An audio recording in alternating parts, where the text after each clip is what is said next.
Welcome today to this first interview series. I have art therapist Carolyn Mehlomakulu. Is that right? Did I get Mehlomakulu. Yeah. Yes. TR, family therapist supervisor as well, and is in private practice. And she works with children and teens and families overcoming struggles like depression and anxiety, trauma. Carolyn graduated from the MFT and art therapy program at Loyola Marymount University in 2007. And she started her awesome blog, Creativity in Therapy, in 2012 to share about art therapy and creativity with other counselors and therapists and art therapists. And her blog, which I'll have a link to as well, is creativityandtherapy.com. And a lot of the reason why I invited Carolyn to chat with us today was because of her activity and motivation in regards to blogging, and one of the art therapists that are out there, like using social media in different ways to connect with people like all over the world. So welcome, Carolyn. Thanks for Thank you. It's great to talk to you.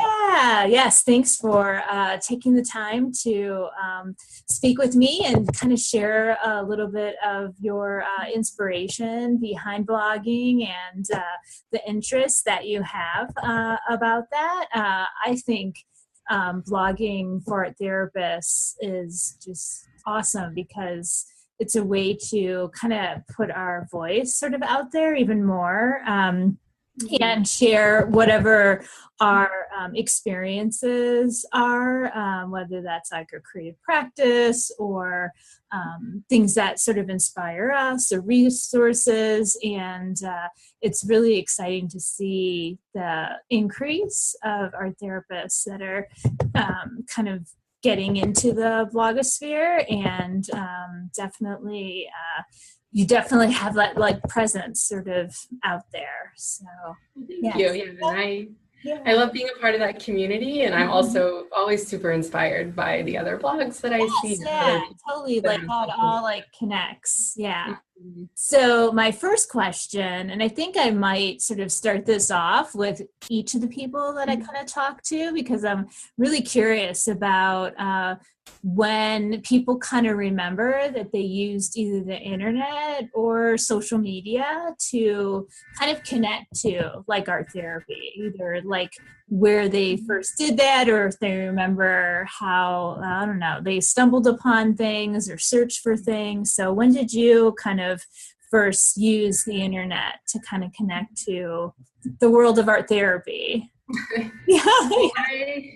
I will say my first attempt to connect to art therapy online was before there was a lot of options. Okay. So I found out about art therapy when I was in high school, actually just with a flyer in the Career Center at my high school. Okay. So then went online to try to see if I could find out more about, what art therapy was, what does it look like. And I think at that time, which was probably around 2000, I found two websites that had anything at all about art therapy on them. And that information was really limited at the time. So I kind of went looking for it, but didn't really find what I was looking for. Was it sort of your inclination to like go to the internet to search, like after you found that flyer? Was that sort of something that you naturally kind of thought of to learn more about art therapy? Yeah, I think so. It was something that I had hoped, well, there aren't any books in the local library about art therapy. I was in a small town where there weren't any art therapists. So going online seemed like the best way to get information. And I just was not able to find a lot. And I remember I ended up ordering a couple of books eventually. And so it was books that I read to try to get an idea of what does an art therapist actually do. And now when you think of like today, if you like Google, or search for art therapy, so many things like come up, and that it wasn't even like 20 years ago. Yeah. How things have really expanded. And I think that in a huge way. Yeah, I think that says a lot about how art therapists are engaging so much more online and getting them out sort of online as well. And also like organizations and sort of groups.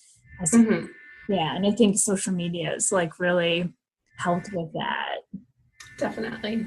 Yeah. Do you remember like the first social media kind of thing that you did related to art therapy, or how you like connected, whether it's like Facebook or Twitter or LinkedIn? I know like LinkedIn was probably where I felt like I was like mostly like using, because of the professional nature, but so I remember, I guess kind of probably 5 to 7 years ago now, kind of started to get a little bit more active on LinkedIn and joined a bunch of the groups, and so there's a lot of groups about art therapy. And so through, which not very active on now, but kind of went through a phase of trying to, connect and talk and learn things on the LinkedIn groups. And then probably Facebook. So kind of around the time I started my blog was also when I found like 6 Degrees of Creativity and the Art Therapy Alliance. And so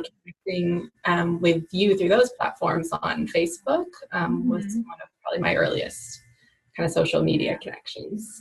Yeah. Cool. Yeah. It's so cool how it's all like interwoven sort of together in some way. So in regards to your sort of blogging, like what inspired you to start blogging to sort of begin with in 2012?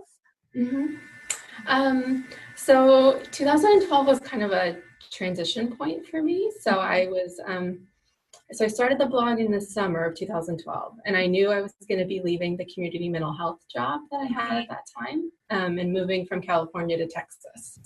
So part of the inspiration for the blog was knowing that I wanted to start private practice and kind of looking at blogging as an opportunity to kind of build a professional reputation as an art therapist, kind of establish some of that expertise in the field. But then also just having been a little bit further into my career at that point, feeling like I was kind of more comfortable as an art therapist, had learned a lot, was really wanting to share with other people that stuff that I had wished I could have found when I first started in art therapy. That I was looking for those resources, those blogs, the directives, inspiration, all of that stuff when I was a student and then a new therapist, that I wanted to be able to provide that for other people. And also too, I'd kind of gone through a period of being really disconnected with my own art making. And kind of saw the blog as an opportunity to reconnect with that, reconnect with making my own art, and then also with really focusing on my identity as an art therapist, not just a therapist, immerse myself more in that. And when you like connect to other art therapists that are doing things online or projects or collaborations that are happening, I know for me it can be very like motivating sometimes, where you don't feel as isolated when you're definitely so what are like some of the challenges that you found with blogging, for I guess even for those people who are thinking about doing a blog and they're not too sure, or maybe an art therapist has started a blog but it's kind of like fizzled out, like what are some of the challenges and recommendations I guess you would have? I think one of the big challenges for me has been consistency. If you look at the archives on my blog, you'll see a lot of variety in how often I post. So I've gone through periods at the beginning where I had a lot more time and was very like energized about it, and I would post every week for a while. And then at a certain point, it got to be too much to give up every weekend to doing that. And kind of pulled back on it. And then there was a period where transitioning into motherhood and having a kid, suddenly a lot of my free time disappeared. And so I went a few months without posting anything, then now I have a pretty regular schedule of posting every 2 weeks, but it was hard to kind of figure out what that kind of sustainable, consistent posting was going to be. But I think that it's been important to have that for me now. Yeah. So making the time for it is definitely a challenge sometimes. Yeah. And a prep or plan for making sort of that time, or kind of keep things in mind for that, like every 2 weeks to make it easier, or? Yeah, I'm still working on that a little bit. So kind of my routine now is on Fridays to try to start a post and start writing it, or start an art piece, and then spend a little bit of time on Saturday and a little bit of time on Sunday, and kind of, giving myself some space to reread what I've written, and look back over it, and kind of do all those steps then of like getting it posted and getting the artwork up, and getting the newsletter set up and all those things. Yeah. So you don't do it all like in one sitting? No, it's too much usually for me to do it all at once. Yeah. Nice. And then I kind of will keep a list of ideas either in my head or written down somewhere to kind of, as things come up, knowing that I want to do a post on them soon. So either, if I've gone to a workshop and I've learned a new idea, or inspired by something in a book, or something that I'm using a lot in my practice for a while, then I'll kind of be like, oh, that's something I should write about, and try to keep those ideas kind of going, so that I'm not, on Friday thinking like, well, what am I going to write about this weekend? I know. I think that can be the, I don't know, the challenge sometimes, this like content, and it being something, that is, I don't know, exciting to kind of write about, and will be beneficial like for others as well. So those are all like really good tips for people to keep in mind. Definitely. Yeah. And definitely the technology can be a challenge too, So learning kind of, all the technology of setting up a blog, learning how to use different social media effectively, all those different pieces can be a challenge. And so I think with that, I would encourage those new to be okay with starting simple. You don't have to be able to do everything all at once. So like I started mine on Blogger because it was an easy platform to use. I didn't have to learn a whole lot. I could just kind of write and stick a picture in and go. And so then when I moved over to the self-hosted WordPress, it was a lot of work to set it up, but it gets a lot easier once you've kind of taught yourself everything. Yes. But you kind of have to go through that learning curve. I know. I find that I kind of learn by trial and error. Like I've never really taken like an actual like class in anything that, it's more just like figuring things out. And sometimes I feel like I go the super long way around things. Like I'm sure there's like a quicker, more direct sort of route, but I don't know, just like doing it over and over and kind of practicing that has, I don't know, helped me kind of jump over that like learning curve at times.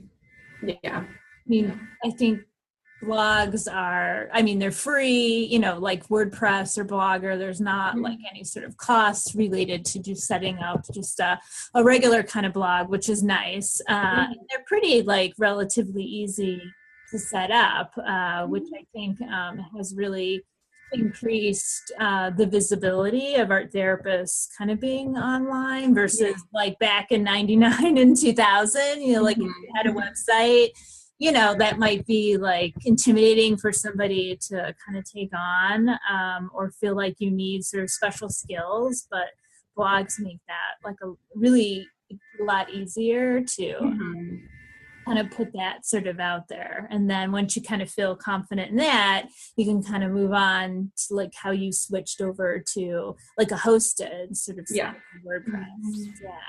So those are like good suggestions as well for people who are. And I know with the social media piece too, like when I started, I was only on Facebook. And so, and then slowly have kind of added more social media engagement as I've gone. And I think that's been able to be, like I said, consistent and sustainable for me, that if I tried to be everywhere and learn like every new thing, I would be spending way too much time on it. Yeah, and it'd be like So really I really, overwhelming. Yeah. so I really like having just a couple of places that I really focus my attention. And, Mhm.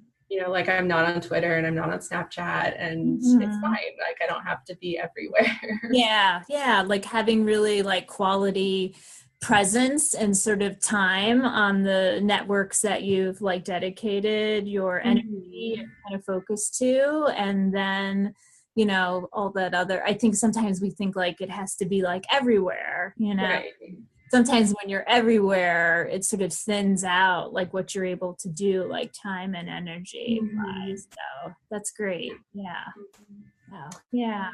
And then something else that I think has been both a challenge and a benefit that I think is good for people to think about is Mhm. just that experience of putting yourself out there in the Mhm. public eye, Yeah. right? It can be Mhm. very vulnerable, Yes. and you Mhm. have to kind of be willing to open yourself up to both the good and the bad. That there's going to Mhm. be people that disagree with you sometimes, or Mhm. don't like what you're doing. And I've Mhm. definitely gotten some negative comments at Mhm. times or feedback from people about things, but you don't have to make everybody happy. And so Yeah. I think Mhm. focusing on like what's the message that you want to share and what's your own experience, and then Yeah. there will be people that resonate with that. And Oh, definitely. Yeah. speak to, right? Yeah. I think I've that's. definitely had to work on being comfortable with that, but I think the experience of Mhm. doing that has made me a lot more confident in Mhm. general, as far as knowing that I have something that I want to share and the ability to share it with people and have Mhm. people benefit from that.